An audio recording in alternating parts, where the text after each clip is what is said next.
Breaking news in a Sports Center. Adam Schefter reporting that former Cardinals quarterback Kyler Murray is signing a one-year deal with the Vikings. The move has been rumored since Arizona said they were releasing the former #1 pick. As we welcome in our NFL analyst, Ben Solak, what is your reaction to this news, Ben?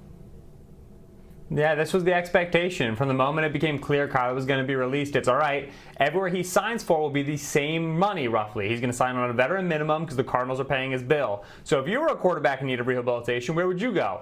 Kevin O'Connell, Minnesota, throw the ball to Justin Jefferson and Jordan Addison. It's the best spot for a quarterback to rebuild his career. Heck, Daniel Jones had a cup of coffee there and then got $14 million from the Colts and started his rebuild as well. It is a little bit of a scheme change. Kyler's going to have to play under center, something he hasn't done a ton in the NFL. Throw intermediate middle, something that's not necessarily his strength. He's a shorter quarterback, so he doesn't like to drive the ball between the hashes the way a Sam Darnold does or a Kirk Cousins does. But Kevin O'Connell's a sharp coach, and he's never had a quarterback with this level of mobility since really Josh Dobbs. Remember that 2023 season he played a little bit? And they were a firecracker on offense. They were really explosive. So I trust O'Connell to adjust the system for Kyler, and I trust Kyler in an effort to rehab his career to adjust his play a little bit to O'Connell. I think this is going to be a great marriage. I expect the Vikings to be quite good on offense. Okay, so they obviously have J.J. McCarthy there. If Kyler Murray wins the job, what do you think the ceiling is for this Vikings team?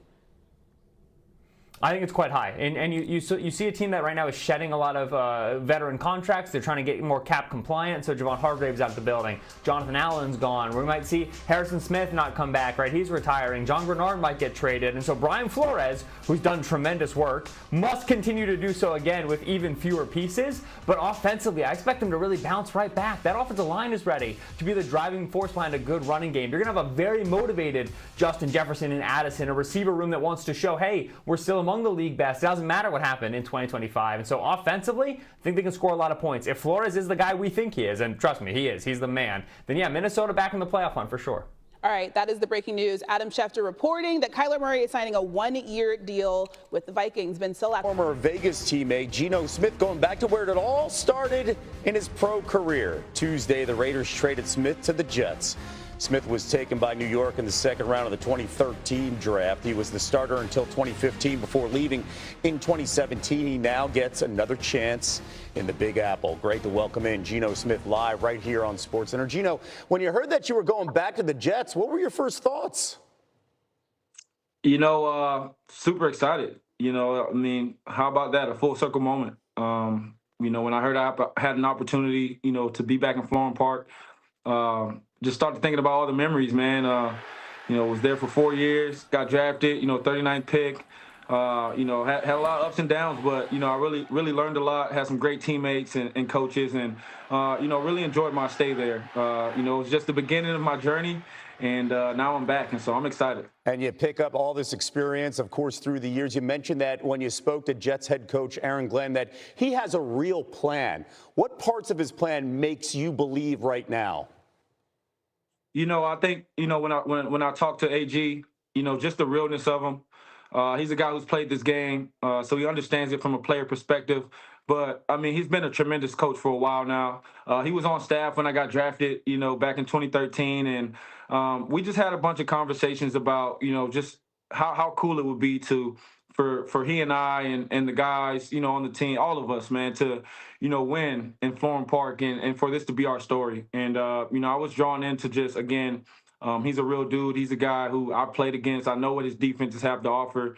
And they got a ton of talent on that team. And I'm just, you know, really excited to be a part of it, you know, to be a part of this team. We'll talk a little bit about the team in a moment, but you talked about part of your story. You've been through a lot. And earlier this week, your former head coach, Pete Carroll, praised you and said the Raiders didn't do enough to protect you. Listen, the evidence is right there. You were sacked 55 times. What are you going to take away from last year's experience into this season? Well, first of all, man, I haven't been through anything, man. I've been blessed, and God is great. And, you know, my journey throughout the NFL is my journey. It's unique to who I am, and I appreciate it for that. There's a lot of people who have gained a lot of, you know, perspective from the things that I've gone through, the ups and downs, and the way that I carry myself. And so, yeah, last year wasn't, you know, I wouldn't say it was our best performance, but, you know, that's football. You have those ups and downs, and you learn from them, and you continue to grow, and you continue to learn from these things. And, you know, if you play long enough, you'll have 1 or 2 seasons like that. But the key is that you get back up, and it's how you respond to things. And so, I'm a lot better than I was a few years ago, and I know that for sure. And this opportunity, with this team, again, the team that drafted me, and also a chance to showcase who I am and what I'm about, not just to the fan base and to the people out there, but to my teammates really, and to the people in the building who I go to work with every day. That's what's important to me, and so I can't wait to get back to Florham Park and really get back to work. All right, the people in the building. All right, when you look at this Jets offense, young and talent, especially with the weapons.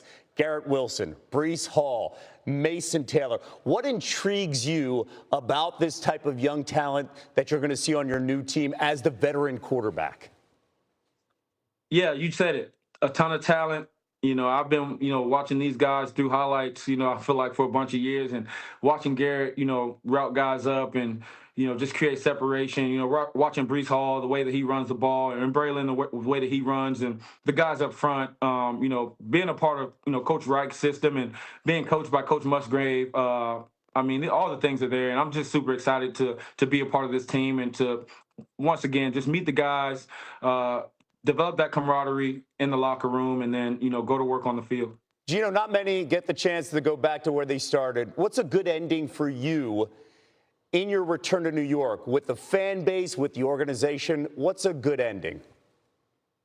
Well, hopefully the ending isn't coming soon. I got a lot of years to play, and I'm looking forward to, again, just getting back into the building, starting at day one, and building this thing from the ground up, brick by brick.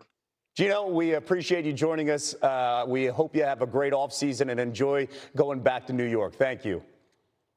Thank you. I appreciate you guys having me. The headlines in NFL free agency: Kenneth Walker signing with the Chiefs, 3-year deal for the Super Bowl MVP.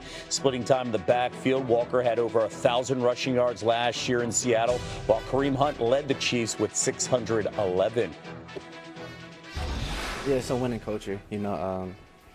Watching over the years, been to plenty of Super Bowls, and, they know how to win. So I feel like it's a great fit for me. Just trying to go get another one, I know we got a lot of great guys on the team. Like I said, I'm ready to get to know them and, just go out there and do my best, Another running back on the move, Travis Etienne, leaving the Jaguars for the Saints. The Louisiana kid going back home, 4-year deal. Etienne rushed for over 1,000 yards in 3 of his first 5 seasons, including over 1,100 last year. So both the Saints at 8 and the Chiefs at 9 have been projected to take Notre Dame running back Jeremiah Love in the upcoming draft next month. The Doak Walker Award winner is the top overall prospect in the draft, according to our draft analyst, Matt Miller. But ESPN's Field Yates now has Love going 7th to the Commanders in his latest mock draft.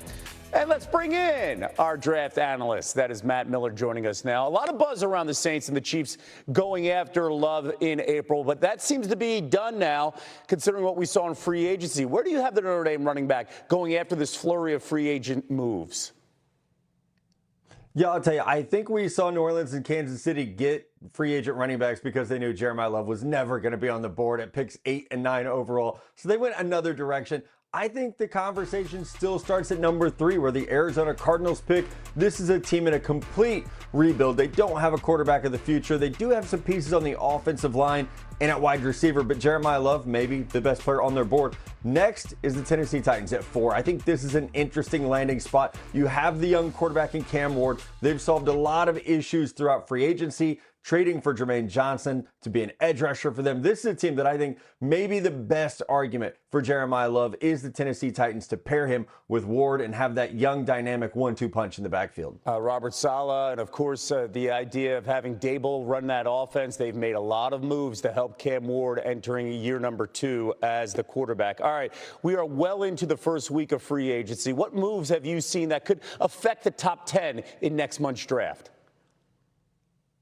I think the big one is the departures, not so much the signings from the Kansas City Chiefs. This is a team that has lost multiple starters in the secondary. Not only did they trade Trent McDuffie, but we see Jalen Watson leave. Brian Cook is gone. So this is a team at number 9 overall. What will Kansas City do? Will they stick and pick? Field had them drafting Francis Mauigoa from Miami, the right tackle. They need edge rusher help. They need secondary help. Could this be a spot where that first cornerback comes off the board? Perhaps Jermod McCoy from Tennessee, or Mansour Delane from LSU, who I think is exactly like Trent McDuffie was coming out of college. A little bit shorter, a little bit short-armed, could play inside or outside. Fantastic physical ability at the line of scrimmage, and then great instincts to play the ball in the air. Little fiery, little feisty in coverage. That's what you want. And he's excellent coming off the edge as a blitzer. So I think if Kansas City finds itself in a spot where that top corner is still on the board, that makes sense to me. And then at 29, maybe we see them dip into that edge rusher market with someone like TJ Parker from Clemson or Zion Young from Missouri. KC, by the way, 6 picks in this upcoming draft. And right now, it's Brett Veach they trust. He has nailed